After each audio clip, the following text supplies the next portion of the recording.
Hey there everyone, it's really great to see you again. Welcome back up to the Loft to Weir yard. And today I want to answer a question that I get asked a lot. And this is really, I suppose, following on from the grand tours of my locomotive collection that you've been seeing coming up on the channel over the last 2 weeks or so. So I was going to move on to what are my 10 favourite locomotives in my collection. People do ask me this, and it can be quite tricky to pick a favourite 10, but I think everybody has that one locomotive, or indeed several locomotives, that you really couldn't dispense with, even if they don't fit your current period of modelling. So I'm going to take you for a tour through my favourite 10 locomotives.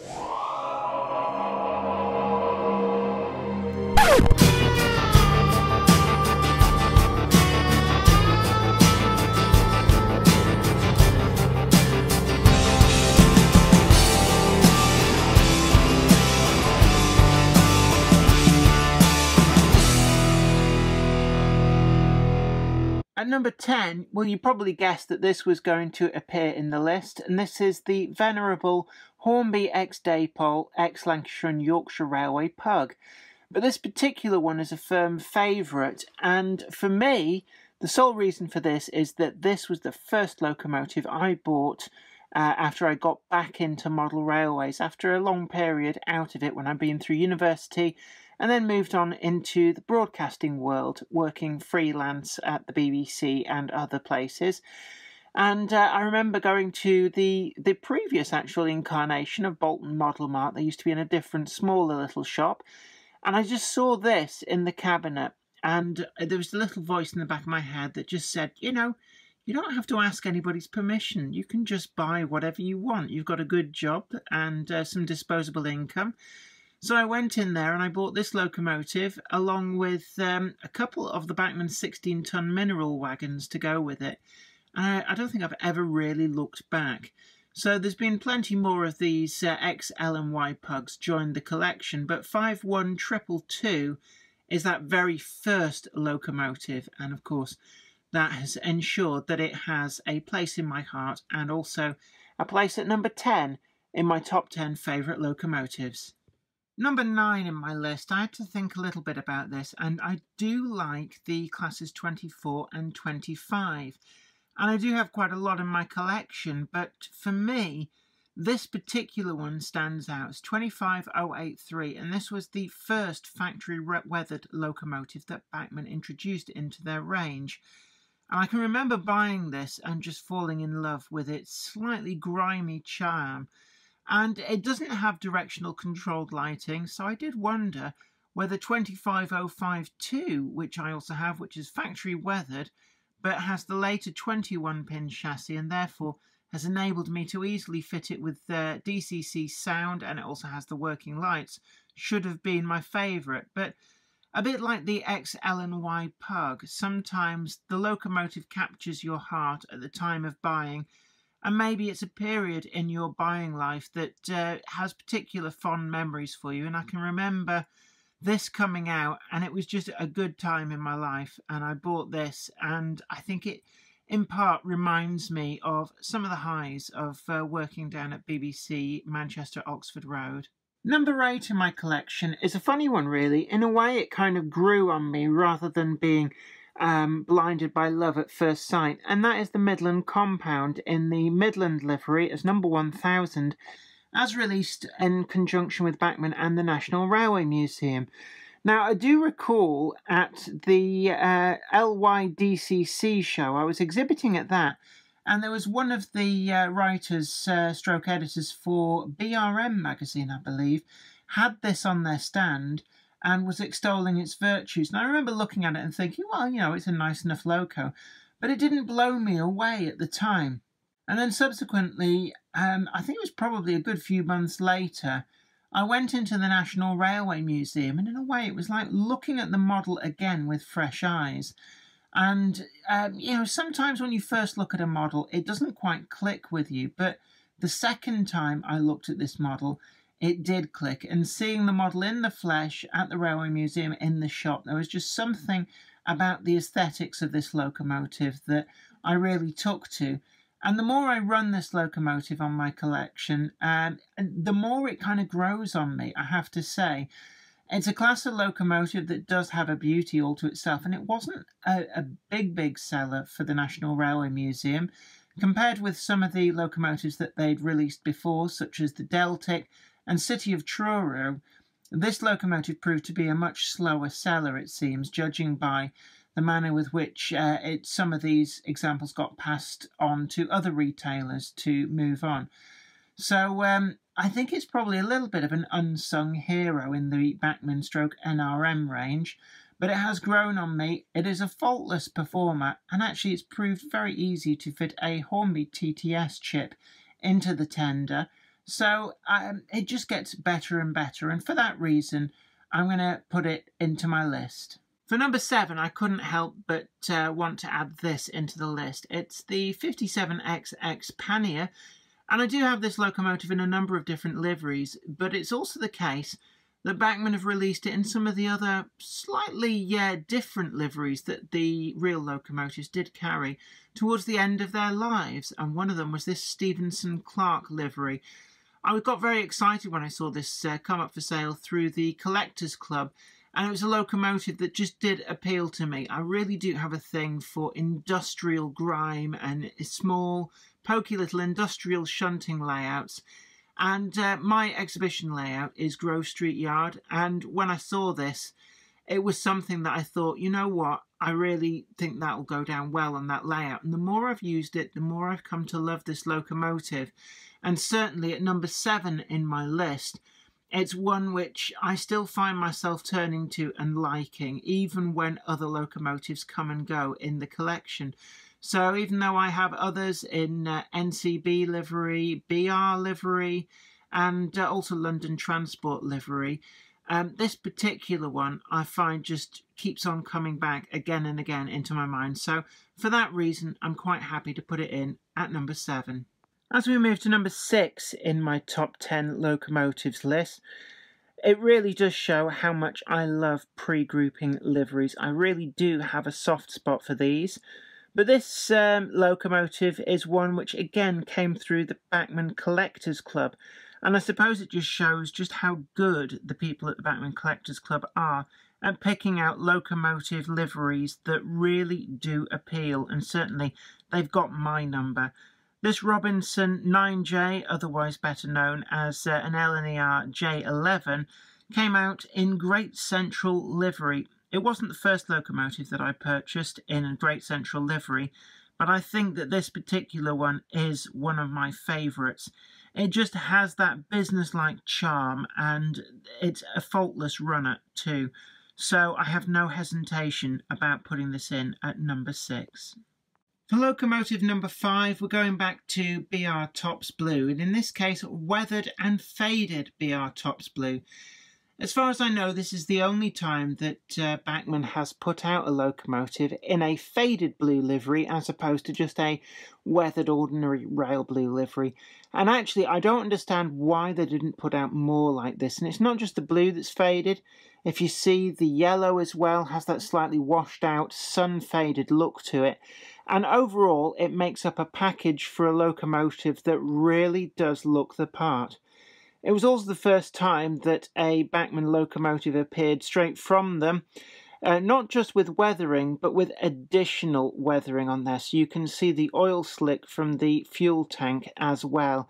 And little extra details like that was something that up until this point that we'd never really seen ready to run. So this locomotive really did stand out as something special. The Class 8 shunter as well is a firm favourite, so all in all this made up a package from the Backman Collectors Club. Again, you'll notice that they feature quite prominently in this list because they are so good at being switched onto the sort of locomotives that I like. And judging by how quickly some of these locomotives did sell out, I wasn't the only one who fell for their charm. But this particular loco, if I had to pick from any of my Class 8s, this one wins hands down every single time. Number 4 on the list goes to, well, Deltac P1. And this particular locomotive in its French blue livery just really is eye-catching. I do quite like the Class 55 Deltacs, but this model, Backman, really went over and above the call of duty, and in conjunction with the National Railway Museum, produced something absolutely special. And I suppose it's testament to just how good this model is that they've had to re-release it over and over again with minor detail differences in order that they don't just like for like reproduce the same locomotive in another production run. So this particular one wasn't the very first production run that Backman / NRM did, but certainly it's not the current production run, because even this sold out ever so quickly, and I was really pleased to get it. It runs really well with a 21-pin chassis. I don't have a sound chip in there at the moment, but should Hornby decide to produce a Class 55 TTS chip to notionally go with their Railroad 55 model, I am sure that one of those chips would find its way into this particular example without any hesitation whatsoever. So, number 4 on my list of all-time favourite locomotives. At number 3, well, I really can't help myself with small industrial locomotives. And the Packet W4, when it was announced from Hornby, was a locomotive that really blew myself away, and judging by the press it's received and how well it has continued to sell, it has blown the rest of the modelling world away too. You might remember my box opening and reviews of these models when they first arrived. They were so good that I couldn't pick between the initial 3 that were announced from Hornby, and I bought every single one.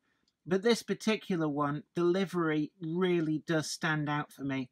Whilst I could justify a use for MSC number 11 and also the Works livery as Dodo, this particular one I had no modelling justification for, but it's testament to just the eye candy of this livery and how beautiful this looks that this locomotive was the first to sell out. I don't think we're going to see any Huntley and Palmer's themed layouts anytime soon, but there must be a great many people who look at this locomotive with an eye to its beauty and think, you know what, rule 1, I'll have that for the display cabinet. And I'm no exception. It does occasionally turn a wheel on the layout. It is DCC fitted using one of the Hornby 4-pin chips. But it really is one of my favourites, and that puts it in firmly in the number 3 slot. It's starting to get quite tricky to pick between the locomotives. There's an awful lot that I really like, and from the list that I've put up so far, I think you'll agree that there really are some great contenders in there. I know some people are waiting and waiting for their favourite locomotive to come up, and I'm really looking forward to hearing from you in the comments down below just what you would put in your own top 10. Beauty is very subjective, but for me, there's no contest. The brand new Princess Coronation class from Hornby is a locomotive of exquisite detail and beauty. This particular example, Duchess of Montrose, appeared within a week of Hornby announcing the newly retooled liveries, and I was very pleased to add it to my collection, not least because in a stroke of genius, Hornby put it out in a livery that is an exact match to my childhood Hornby 00 model. I've also since learned that Duchess of Atholl has appeared, again is 6231 in the LMS maroon livery, and I'm looking forward to adding that to my collection, not least because of that retro throwback to the Hornby 00 days. But this locomotive is a faultless runner. Fitted with sound in its tender, the TTS might not be everybody's cup of tea, but it certainly works well for me. And I have no qualms about putting this as number 2 in my list. There are a great many locomotives in my collection that could have gone into the number 1 slot. I'm sure you're all trying to guess what my favourite locomotive at the moment is that has made it to my number 1 slot. Maybe some of the other entries you thought could have been placed higher. Maybe there's some locomotives that you're thinking they really should have made it to the top 10. And I'd love to hear from you down below. But, well, I could have put an A4 in, an A1, a B17, Q6, G2A. There are so many different locomotives to choose from.